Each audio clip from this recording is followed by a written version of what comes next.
Madame, monsieur, bonsoir. Merci de suivre Carrefour d'analyse, votre magazine de décryptage d'informations politiques. Aujourd'hui, nous sommes une fois de plus au rendez-vous pour vous proposer votre et notre magazine qui a le plaisir de recevoir deux invités avec lesquels nous allons décrypter l'actualité politique en RDC, l'actualité qui reste dominée par l'attente du gouvernement Bruno Tshibala, mais aussi ce refus du rassemblement Félix Tshisekedi à pouvoir rejoindre la machine pour ainsi aller vers les élections. Nous allons également décrypter les avis et considérations de la SENCO qui, à son temps, avait même déclaré que la nomination de Bruno Tshibala était une entorse. On va y revenir dans ce magazine qui reçoit, comme je le disais tout à l'heure, deux invités. L'opposition, représentée par Maître Anaël, il est du rassemblement. Maître Anna, bienvenue. Merci beaucoup, M. José. Je vous remercie. Je salue mon co-débatteur. Bien, le co-débatteur, c'est Rodrigue Katoulou. Il est kabiliste, il est président urbain de Congo Positif. M. Rodrigue, bienvenue. Bonjour M. José, bonjour M. Maître Anaël, et bonjour cher Destin. Qui ne veut pas reconnaître la nomination de Bruno Tshibala et pour quelle finalité, Maître Anna? Oui, Bruno Tshibala, il faut qu'on comprenne que Bruno Tshibala n'est plus du RASOP. Tout comme je peux dire encore que Bruno Tshibala n'est plus de l'UDPS. Alors, au vu de cet aspect des choses, Bruno Tshibala ne peut en aucun cas se donner de tout paix, de pouvoir de se présenter comme, ou bien d'être présenté comme Premier ministre émanant du RASOP. Nous, à notre niveau, en tant que RASOP, cet entendement-là. Quel RASOP? RASOP Bolenga, RASOP Félix? J'en viens, monsieur. Toutes ces considérations-là, RASOP, il n'y a que le RASOP que nous connaissons, qui est celui qui nous a été légué par le feu Étienne Tshisekedi. Maintenant, aujourd'hui là, si certaines personnalités s'arrogent ce pouvoir, parce que peut-être ils ont peut-être cette occasion-là de prendre certaines décisions qui semblent être aussi aller en marge de la loi, mais vu qu'ils veulent mener la machine de la scène politique dans un train de dictature, c'est pourquoi on est en train de créer certaines choses telles que rassemblement Ça, ce qui fait qu'aujourd'hui, vous ne voulez pas reconnaître... on ne connaît pas tous ces prétendus rassemblements. Ça, c'est juste une mascarade, une façon de mettre le peuple en confusion, parce que derrière toutes ces choses, il y a une intelligence, c'est celle de vouloir présenter à la population un simulacre pour dire voilà, nous avons peut-être par exemple le cas des arrangements particuliers.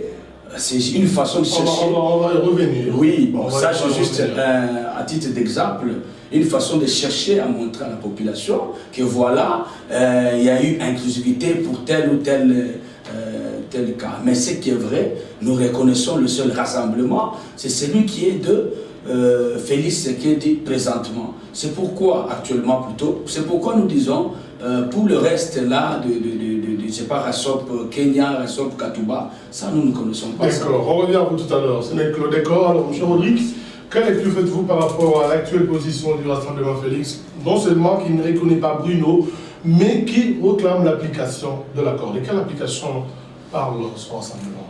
Voilà, heureusement vous posez vous-même la question de quelle application parle le rassemblement. Vous êtes avec moi en train de constater qu'il s'agit ici d'une sorte d'anarchie, d'une sorte de prise en otage n'est-ce pas, de la démocratie au sein du rassemblement, parce qu'avec nous, tous ensemble, nous avons suivi l'actualité politique qui a évolué. Félix Tshisekedi qui se réclame, n'est-ce pas, président du Rassemblement et qui veut nier l'existence de tout de l'aile oligarchique, il y a un problème. Qu'est-ce qu'on reproche d'abord, pour commencer, qu'est-ce qu'on reproche à Félix Tshisekedi? C'est le fait qu'il n'incarne pas un certain leadership, ça on doit se le dire. J'ai l'impression qu'à un moment, nous voulons analyser la situation politique de notre pays avec une certaine légèreté. Félix Tshisekedi n'incarne pas un certain leadership. C'est ça que Olinganko et les autres nous reprochent. Mais à ce stade ici, parce qu'aujourd'hui tout le monde veut parler au nom d'Étienne Tshisekedi, je voudrais donner un détail important, puisque Félix Tshisekedi voudrait se présenter comme celui qui incarne certaines valeurs que défendait son père. Ça fait combien de temps que son père est décédé? Nous les voyons où? En Afrique, nous restons de toute façon bantous, nous restons africains. Lorsque vous perdez votre père, vous n'avez même pas une minute à perdre dans tout ce qu'il y a, on peut appeler comme distraction, mais Félix Tshisekedi est en train justement de se distraire. Aujourd'hui, pour en venir, le rassemblement est oligarchique et en pleine voie justement de pouvoir se prononcer par rapport à la question politique de notre pays. Et donc à ce stade, lorsque Félix Tshisekedi est en train de se dire... De réclamer l'application de l'accord. De quelle application? En commençant par le Premier ministre, parce qu'eux ne reconnaissent pas Bruno comme faisant partie du rassemblement. Mais écoutez, voyons, entre nous, que cela soit éclairé. Bruno, vous ne savez pas, vous en tant que journaliste, je vous estime un grand journaliste d'investigation, vous ne savez pas que Bruno Tshibala est l'un des membres du rassemblement. Vous ne savez pas que Bruno Tshibala est celui qui a milité pendant beaucoup d'années aux côtés de Tshisekedi. Il incarne certaines valeurs. Mais aujourd'hui, il y a un problème. Le problème, c'est lequel? C'est en fait, il y a un certain groupe de gens qui veulent prendre, n'est-ce pas, des pays en otage. Ce pays n'est pas un héritage personnel, c'est un bien communautaire, ce n'est pas un bien sans maître, ça appartient à tout le monde. Alors il ne faut pas dire parce que ton père a été ceci et cela. Je voulais encore préciser une chose. Dans l'accord politique, il y a des choses qui ont été définies simplement par rapport au poids d'Étienne Tshisekedi. Et à ce stade ici, il ne faut pas penser parce que j'étais fils de Tshisekedi, j'ai droit directement à avoir place au soleil. Non, on doit regarder certaines choses, certains critères qui justement feront en sorte que tu sois un Premier ministre. C'est ça, ce sont là les critères qui ont milité à ce qu'on puisse porter les choses sur Bruno. Et donc c'est en fait qui... Bruno, je le rappelle, il avait été même chassé à l'UDPS avant qu'il ne soit nommé. Mais écoutez, il y a un problème. Nous avons suivi ensemble la déclaration de Valentin Moubaki. Qu'est-ce qu'il raconte? Quelles sont les raisons qui ont fait que Moubaki puisse être exclu de l'UDPS? Quelles sont les raisons? Vous en connaissez bien autant que moi. Ça veut dire quoi? Il y a un certain nombre de choses que nous devons... Moi je me dis à un moment, lorsque nous devons analyser la situation de notre pays, nous ne devons pas y aller avec sentiment, avec légèreté. Il faut voir les choses de manière objective et surtout que nous parlons République du Congo, que nous allons léguer à notre génération. D'accord, on revient à vous tout à l'heure. Alors, Maître Adam, vous avez compris votre co-débatteur. Finalement, qu'est-ce que vous voulez entendre par application de l'accord alors que le Premier ministre est déjà là? Monsieur José, mon co-débatteur vient de parler des sentiments. Il parle d'abord que non, il y a eu des sentiments. Je voulais démontrer parce que j'ai l'accord avec moi. L'accord, il y a un point que je voulais lire à son intention. C'est quel point? C'est le point du chapitre 2 qui parle du respect de la Constitution. N'est-ce pas? C'est le point 2, le point 5.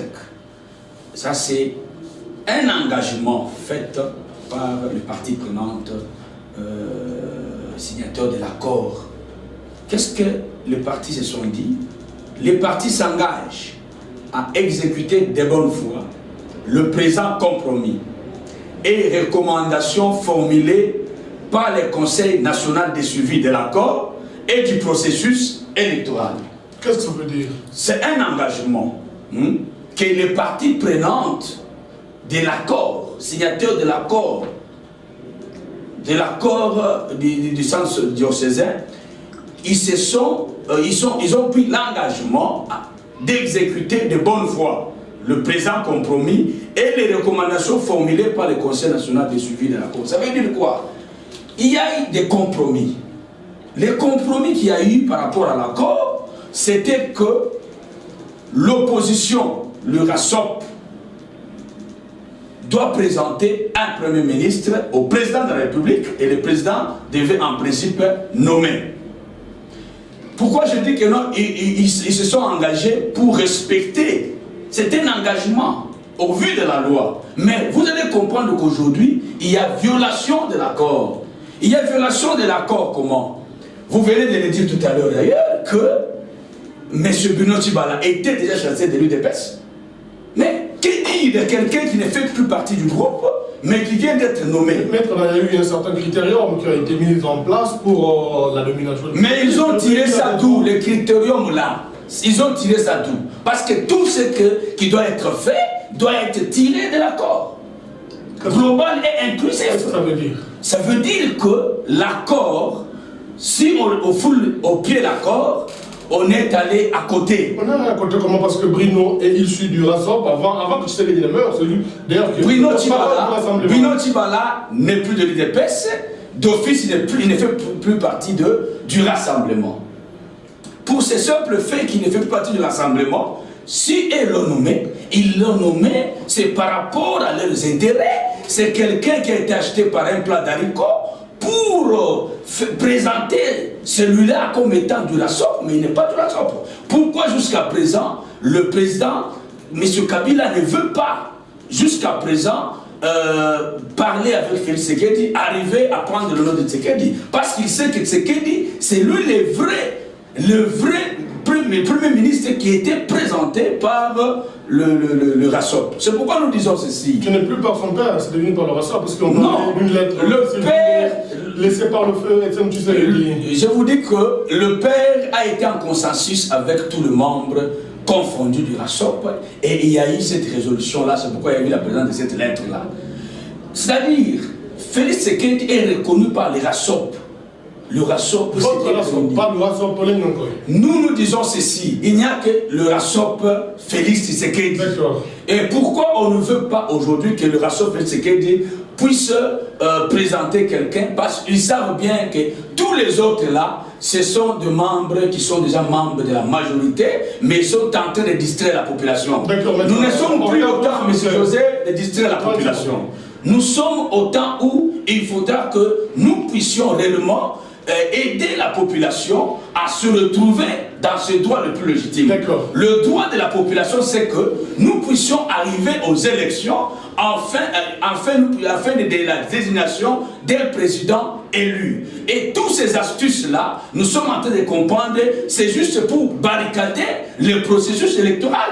C'est pourquoi il faudrait qu'ils aient l'heure au niveau de la primature. Vous avez plus à votre minutage, M. Rodrigue, votre lecture au regard des allégations de votre co-débatteur. Vous êtes en train de constater avec moi que mon co-débatteur est en train de déverser dans le fanatisme parce qu'il a eu des difficultés justement de démontrer pourquoi nous devons absolument avoir Félix Tshisekedi comme Premier ministre. Quelles sont les valeurs qu'incarne Félix Tshisekedi? Il y a eu de la paix. Je ne voudrais pas m'y atteler. Mais je voudrais ici relever en fait, mon cher ami José, et je voudrais également adresser à la population parce qu'aujourd'hui la population atteint un niveau de réflexion très élevé. Essaie déjà faire la part de choses, essaie de comprendre qu'ici il n'est plus question de faire allusion à l'intérêt du peuple, mais ce sont des intérêts personnels. Parce qu'on dit l'aile Olingankoy n'a pas le droit de parler et il n'y a qu'un seul RASOP. Je suis bien sidéré de constater cela et d'apprendre qu'en fait, à un moment, on a l'impression qu'il n'y a que Félix Tshisekedi qui peut justement accéder à un certain nombre de responsabilités. Mon co-débatteur ici, il fait preuve des compétences, des valeurs républicaines. Donc je suis en train de constater que lui aussi peut être candidat valable pour être, n'est-ce pas, Premier ministre. Vous avez suivi avec moi, parce que moi je ne voudrais pas fonder les choses ici. Le chef de l'État a fait des consultations, il a invité tout le monde. C'était le moment idéal où tout le monde devait exprimer ses intentions. Pas des intentions. Justement, c'est cela. C'est là que moi je me dis à un moment, nos amis veulent nous amener dans un jeu qui n'aboutira pratiquement rien. On a convoqué les consultations, le chef de l'État, en tant que garant de la République. La CENCO a fait son travail. La CENCO a dit, le chef a aimé le travail que la CENCO avait fait. Il ne restait que 2%. 2%. Les 2% qui revenaient, n'est-ce pas, au chef de l'État de pouvoir tirer toutes les conséquences en tant que garant des institutions. Et le chef a convoqué les consultations. malheureusement, il y a ceux qui estimaient que bon, le pouvoir d'être investi comme ministre, comme Premier ministre, devait venir de l'Europe. Voilà pourquoi certains ont choisi d'être en 2 avions, en train de chercher la signature pour être Premier ministre. Ils se sont trompés. Finalement, ils se sont rendus compte qu'il n'y avait que le chef de l'État, Joseph Kabila Kabange, lui seul, qui avait le droit, n'est-ce pas, de nommer un Premier ministre. Félix Tshisekedi, je voulais dire, aujourd'hui est surpris de constater qu'effectivement, ceux-là qui étaient autour de lui l'induisaient en erreur, notamment leur mentor Moïse Katumbi Chapwe, qui, enfin, je voudrais le dire. Leur mentor, pratiquement. Vous avez suivi les autres, les Valentin Moubake, Bruno Tibala ainsi que Olinga Koy, qui ont décrié certaines choses. Aujourd'hui, les RASOP devraient être pris en otage par leur mentor. Et eux, ils ont dit non, tous les sacrifices que nous avons consentis pour les RASOP ne peuvent pas s'écouler par un coup de bâton magique. Ils se sont dit non, nous devons nous lever pour, n'est-ce pas, arriver à définir certaines choses de manière claire, de sorte que nous puissions avoir un leadership fondé sur certaines valeurs. Mon cher ami, on ne peut pas, je voudrais d'ailleurs y revenir. Tout à l'heure, vous avez suivi l'actualité au niveau de la province, on ne peut pas gérer la chose publique comme si on gérait un kiosque. C'est cela le drame. On ne peut pas donner à Félix Tshisekedi la primature simplement parce qu'on estime qu'il est le fils d'Étienne Tshisekedi. Je suis désolé de vous le dire. Non, mais puisqu'il a la confiance de ses collègues ou des autres membres du rassemblement. Bon, quelle confiance? Vous parlez de quelle confiance puisqu'aujourd'hui il ne fait pas l'unanimité. Il ne fait pas l'unanimité. Ce n'est pas tout le monde qui adhère à sa personnalité. Et ça, c'est démontré. Et lorsque vous regardez ceux-là qui sont ses co-débatteurs, je prends Félix Tshisekedi comme leader du RASOP et les autres leaders qui sont au rassemblement El Olengankoy. Lorsque vous les mettez, même sur un plateau de débat, vous allez comprendre. Il ne suffit pas seulement d'être bien instruit pour le comprendre. Ça sort déjà à l'œil nu.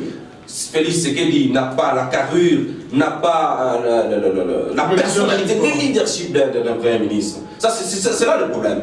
Nous ne pouvons pas chercher à chercher d'autres petites raisons. Les véritables raisons sont connues par nous qui avons eu la chance peut-être de faire des bonnes écoles, des bonnes études. Nous savons le voir. Maître qui a étudié très bien, je le sens, il est en train de comprendre. Seulement qu'il est pris en otage par un certain groupe de gens.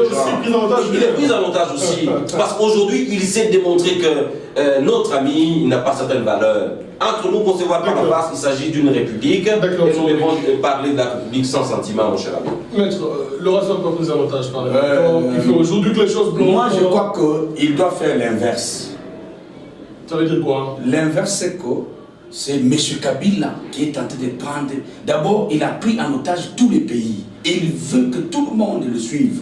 Il veut que tout le monde. La preuve en est que jusque-là, vous voyez, le gouvernement est en train de traîner. Pourquoi? Vous êtes censé connaître avec nous qu'au sein d'eux, il y a des problèmes. Il a fait le premier rapport, ça a été remis en cause. C'est connu de tous. Nous sommes tous politiques, on est informés. Eux-mêmes là, ils ne s'entendent pas. Et lui-même, il arrive à refuser la proposition du Premier ministre qui émane du RASOP. Et la prise en otage du rassemblement aujourd'hui, qui crée des divergences. Aujourd'hui, le rassemblement n'est pas pris en otage. Le rassemblement est en train d'évoluer selon, prête son oreille à la population. Vous devez comprendre. Quel rassemblement? Le rassemblement, nous ne connaissons pas un autre rassemblement. Jusqu'à présent, on connaît qu'il y a les RASOP Félix Tshisekedi. Les RASOP là, que le président est en train d'éviter, parce que c'est le RASOP qui est en train d'éviter pour sortir le peuple de la misère. Le peuple est découpé dans la misère, mais les autres là, ils sont aux côtés du président Kabila. C'est juste pour des plats d'haricots et Mais vous, si vous y étiez... Maintenant, nous voulons... Qu'est-ce que les autres allaient dire? Vous deviez y être également pour le plat d'haricots, c'est ça? Non, nous, on ne peut pas se laisser séduire pour le plat d'haricots, mais nous cherchons à ce que nous puissions respecter l'accord. L'accord, pourquoi? Parce que l'accord a été inclusif. Aujourd'hui, là, ils ont violé l'accord. Les arrangements dont les co-débatteurs viennent de se défaire. J'en viens, oui. Les arrangements dont, décriés par mon co-débatteur, il dit que non, il y a eu un consensus, le président a appelé tout le monde. Mais c'est puisé dans quelle loi? Parce que si nous voulons vérifier la légitimité du pouvoir du président, si aujourd'hui on veut parler de la légitimité du pouvoir, c'est par rapport à l'accord. Mais si il n'y a pas l'accord, le président n'est plus légitime, n'est plus légitime. Par rapport à la Constitution ou à l'accord maintenant? Non, nous vous disons ceci. Le problème de la Constitution. L'accord constitutionnel. Non, la question de la Constitution. La Constitution donnait la légitimité du pouvoir au président, c'était jusqu'au 19 décembre. Ayant vu que non, il était presque aux abois, il fallait recourir à tout le monde pour qu'il y ait un consensus afin de pouvoir prendre des décisions communes avec toute la classe politique congolaise. L'accord du centre interdiocésain, c'est l'accord qui est inclusif. Et dans l'accord, il est dit que non, il devait y avoir des arrangements particuliers, mais les arrangements particuliers ne devaient pas se dérouler de la manière dont lui il a fait. D'abord, premièrement, c'était passé devant qui? Devant les deux chambres. Et les deux chambres sont des parties prenantes, comme toute autre partie prenante par rapport à l'accord du centre interdiocésain. C'est pourquoi nous avons compris que c'est juste une malice. Le président de la République ne pouvait jamais inviter les gens dans ce sens-là. Cette invitation-là, c'est pourquoi nous, on ne peut pas y aller. Et tous ceux qui sont partis là-bas... Vous pensez que la politique de la chaise vide paye maître? Nous, on ne fait pas la politique de la chaise vide. Nous sommes là, vous nous sentez, nous sommes là. Et à Kinshasa, on construit les mausolées. Et ici, il y a un meeting qui passe aujourd'hui, d'ailleurs, qui va passer avec le RASOP Grand Katanga au niveau des grandes places de la gare. C'est ça l'application de l'accord? Non, ce n'est pas l'application de l'accord. Vous dites que la politique des chaises vides. Si nous sommes là, nous sommes en train d'interpeller le président Kabila. Qu'il sache que depuis le 19 décembre, il n'est plus légitime. L'accord qu'il découvre, il a foulé aux pieds. Il y a d'abord certaines résolutions du Conseil de sécurité. C'est une question que vous évoquez de légitimité. Légitimité, vous ne pensez pas que c'est révolu parce que la Cour constitutionnelle à son temps l'avait déjà tranché. Nous vous disons ceci. En 30 secondes. Nous vous disons ceci. Si aujourd'hui, on ne respecte pas l'accord du centre interdiocésain par M. Kabila, sachez que tout ce qu'il est en train de faire là-bas, c'est juste le moyen cherchant à ce qu'il puisse arriver à glisser pour se maintenir au pouvoir pour toujours. Vous avez suivi, l'autre fois, nous avons suivi des gens qui parlent que non, M. Kabila va aller jusqu'en 2036. Mais par quel bâton magique? C'est par rapport à toutes ces astuces qu'il est en train de penser. Il est en train de s'imaginer qu'il pourra aller au-delà. Mais nous vous informons ceci. Nous vous informons ceci. Pendant le temps qui court, les arrangements qui ont été faits par M. Kabila, ce sont des distractions. Nous les appelons d'ailleurs les dérangements. Ce ne sont pas les arrangements. Alors, ce sont les dérangements. On est en train... On va vous mettre Anna, s'il vous plaît. On revient. M. Rodrigue, par-delà le RASOP Félix, il y a également cette autre position de prélats catholique qui, évidemment, parle d'une entorse dans la nomination de Bruno Tshibala et pense que le pouvoir a encore un peu de temps pour appliquer l'accord d'une manière intégrale. Votre lecture par rapport à cette position de prélats catholique? Ma lecture, elle est quelque peu amère de pouvoir constater que même la Cinco, les évêques qui devaient déverser dans l'objectivité sont devenus presque du côté du rassemblement Tshisekedi. Vous comprendrez pour quelle raison. Vous êtes un journaliste d'investigation, je ne sais pas vous en parlez long. Mais enfin, je voudrais d'abord, avant de répondre à cette question, essayer un peu de rajuster certaines petites choses par rapport à mon co-débatteur, qui a fait allusion justement à la date du 19 décembre. Mais je me dis, enfin, il est juriste, ce qui est vrai. Il est censé comprendre que la Cour constitutionnelle elle est au-dessus de tout. C'est la Cour qui interprète la Constitution. La Cour a fait, vous avez suivi avec moi l'arrêt de la Cour constitutionnelle, qui avait interprété très bien les choses et que le chef de l'État devait rester en place jusqu'à l'installation d'un autre président élu. Je me dis, en toute démocrate que je suis, là ça n'appelle pas débat. Au-delà de tout, que le peuple soit en train de me suivre attentivement en ce moment. Le RASOP, Tshisekedi, Félix Tshisekedi, n'est pas prêt pour les élections. Avant c'était Oumela, c'était Yebela, mais maintenant c'est Ouelela. tout ce que nos amis sont en train de chercher, c'est avoir des postes. Nous savons, nous sommes des politiciens. Pour positionner. Je vais vous donner un cas pratique. Vous avez suivi la majorité présidentielle. Je ne suis pas de la majorité présidentielle. Mais je suis kabiliste. Mais nous avons vu les membres de la majorité présidentielle. Chacun descend dans son coin afin de mobiliser la population pour se préparer à avoir les élections. Mais nos amis, qui est celui-là qui a sensibilisé la population? Personne. Parce que pour eux, les élections, ça ne fait pas débat. Les élections, c'est autre chose. C'est la raison pour laquelle l'honorable Denis Banza a dit que l'essentiel était d'aller directement aux élections. Voilà. De regarder sur des considérations purement qui n'avancent pas le pays. Il est membre du RASOP. Mais il a vraiment un problème, moi, c'est RASOP. Non, il y a un problème. C'est que nos amis ne sont pas prêts à affronter les élections. S'ils étaient prêts à affronter les élections, il devrait se calmer, sensibiliser la population à s'enrôler, puisqu'aujourd'hui, la CENI est en marche avec l'enrôlement pour construire la base qui va faire en sorte que nous puissions avoir des élections crédibles, démocrates. Mais aujourd'hui, nos amis, est-ce qu'ils parlent d'élection ou ils parlent poste de Premier ministre? Comme si finalement, si Félix Tshisekedi n'était pas Premier ministre aujourd'hui, la République ne va plus fonctionner. Tout va s'arrêter par là. Or, la priorité pour eux, c'était les élections. Mais aujourd'hui, pourquoi ils n'en parlent pas? Voilà la grande question qu'ils doivent poser. Et heureusement, le peuple qui me suit est suffisamment informé à ce jour et comprend que nos amis ne sont pas du côté du peuple.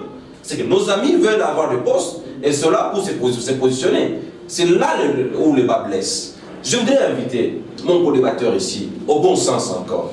Je voudrais l'inviter à observer les choses de manière objective. Et il comprend d'ailleurs avec moi que ce que dit Félix est en train de le prendre en otage en suivant son mentor Moïse Katumbi, qui, d'aucuns, ce n'est pas un polichinelle. C'est votre point de vue, c'est mon point de vue, justement, qui n'est pas forcément un point de vue de tous, mais moi j'observe seulement les choses de manière sérieuse. Et tout l'observation, c'est que Félix est pris en otage par son mentor. Justement, parce qu'aujourd'hui, il est démontré, mon cher ami, à un moment c'était la Senko qui voulait non, Moïse Katumbi doit rentrer. Les pouvoirs en place l'avaient aussi bien dit. Non, il doit rentrer. Que Moïse rentre. Il aura affaire à la justice. C'est un Congolais. Aujourd'hui, on a de voir le rapport de la Senko. Quel rapport, mon frère ami? Mon frère ami, nous ne pouvons même pas parler de la Senko aujourd'hui parce que la Senko, elle est déjà teintée. Elle est déjà teintée et corrompue. Par le mentor du RASOP. Vous voulez dire quoi? Je vais parler que Moïse Katumbi a pris aussi en otage la Senko. Aujourd'hui, et puis, écoutez un peu. Je voudrais préciser une chose. Finalement, il prend combien de personnes en otage? Je voudrais préciser une chose. Nous ne sommes pas dans un pays catholique. Hein. 30 secondes. Nous sommes dans un pays laïque. Ça veut dire aujourd'hui le chef de l'État qui a confié les bons offices à la Senko. Et la Senko, je ne sais même pas comment la Senko est devenue encore au débat. Parce que la Senko avait déjà déposé son rapport et tout devait s'arrêter par là. Elle devait constater les choses. Parce que l'État dit que le chef de l'État, dans son pouvoir, devrait appliquer, devrait gérer les 2% qui n'étaient pas gérés par la Senko. D'accord. Qu'est-ce que ça surprend? Voilà. Alors maintenant, on va parler RASOP. Ensemble avec cette considération évoquée tout à l'heure par votre co-débatteur des élections. Apparemment, le RASOP n'est pas prêt à aller aux élections. L'honorable Denis Banza, qui est également membre du Rassemblement, jusqu'à preuve du contraire, est l'un des coordonnateurs. Et je précise qu'il s'est exclu d'un moment à l'autre. C'est de là que nous allons y arriver. Qu'est-ce que ça a choqué de le voir d'abord participer à la cérémonie des signatures des arrangements, peut-être en tant que député, et d'un coup, ce sont des conflits au sein du Rassemblement. Sa position d'abord, il vous invite à aller directement aux élections. Ça vous statue en quoi? Ça, c'est sa position en tant que membre du RASOP, bien sûr. Membre cofondateur? Non, bien sûr. Il peut être membre cofondateur aujourd'hui et demain, il peut prendre la décision de quitter le RASOP. Voilà déjà les personnes. Vous confirmez cette fois que le matin nous sommes en train de planifier, nous ne sommes pas en train de confirmer, nous sommes en train de donner un enchaînement logique par rapport aux responsabilités qu'a chacun de politicien au sein de l'Assemblée. Chacun est libre à lui de prendre sa position.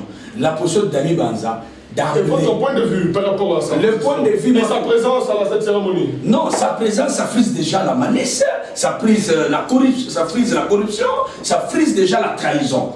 Et il a trahi. Il a trahi le RASOP parce que le RASOP, La trahison, selon eux, c'était pas prévu que l'un de notre membres arrive là-bas. Eh bien, puisqu'on parle de l'honorable Denis Banzac, retenir de la version officielle de ces partis politiques qui justement pensent qu'il est impérieux d'aller directement vers les élections et non des tergiversations qu'il y a entre les acteurs politiques. Je vous propose de suivre cette série des baladeurs. Nous nous assumons toujours dans tous les faits et gestes que nous posons, d'autant plus que nous sommes un parti indépendant. Ce n'est pas l'appartenance à une plateforme ou au rassemblement qui nous enlève la qualité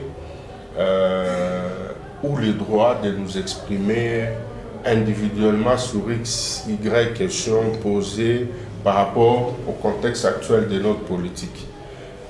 L'honorable Dani a assisté à la signature de l'accord et à l'issue de cette cérémonie, il a fait une déclaration où il a plus ou moins résumé la situation et le contexte dans lequel nous sommes. Nous pensons qu'à chaque stade d'un combat, à mi-chemin, il faut s'arrêter et faire une évaluation. Les départs sont atteints ou pas, ou nous sommes sur la bonne voie. Donc il est tout à fait normal qu'à ce stade, après toutes les turbulences, les turpitudes qu'on constate dans les négociations qui ont commencé, jusqu'à ce jour pose problème. Et l'échéance fixée par les accords signés de la Saint-Sylvestre, le 31 décembre de l'année passée, c'est décembre 2017 où on doit organiser les élections. Nous sommes au mois de mai aujourd'hui et aucun avancement ne s'est fait constater sur le terrain pour que demain nous puissions être sûrs que nous allons aux élections. Donc, à ce niveau, il y a un certain nombre de choses. Une évaluation a été faite au niveau national, d'où les conclusions qui sont sorties de ces propos qui font polémique aujourd'hui. Non, donc au sein de alors, nous disons que pour nous, on a suspecté, et le reste, moi je trouve que ça n'appelle pas débat. Nous, ça s'appelle débat parce que la question qui est là pour des élections, c'est une question... Oui, la question des élections. La question des élections, nous, on ne veut pas passer les élections avec des gens déjà achetés, des gens dont la conscience est déjà achetée, des gens qui vont encore nous trahir pour faire passer M. Kabila. Donc si vous ne voulez pas aller aux élections, nous, on nous veut passer aux élections avant que nous puissions... C'est ça. Non, notre préoccupation, c'est pourquoi on s'était dit, il faudra qu'on puisse se mettre autour d'une table afin de signer l'accord qui va nous garantir qu'il y aura certaines structures qui vont contrôler le processus électoral. La Commission nationale de suivi devait être chapeautée par nous et la Commission nationale de suivi. L'honorable Dani l'a dit, pour gagner le temps, Félix Tshisekedi peut occuper la présidence du Sénégal. Ça permettrait de gagner en temps. Non, nous voulons que le respect intégral de l'accord. Madame et messieurs, ça aura été pratiquement la fin de ce magazine de décryptage d'informations politiques à fond d'analyse. À tous, à chacun, merci de l'avoir suivi. Nous passons dimanche 21h et diffusion lundi 14h, également en temps réel sur des réseaux sociaux, Facebook, YouTube, Twitter, WhatsApp également. À partir de ce numéro qui est affiché sur vos écrans, l'on se retrouve la prochaine fois avec le même réel plaisir de vous servir. Au revoir.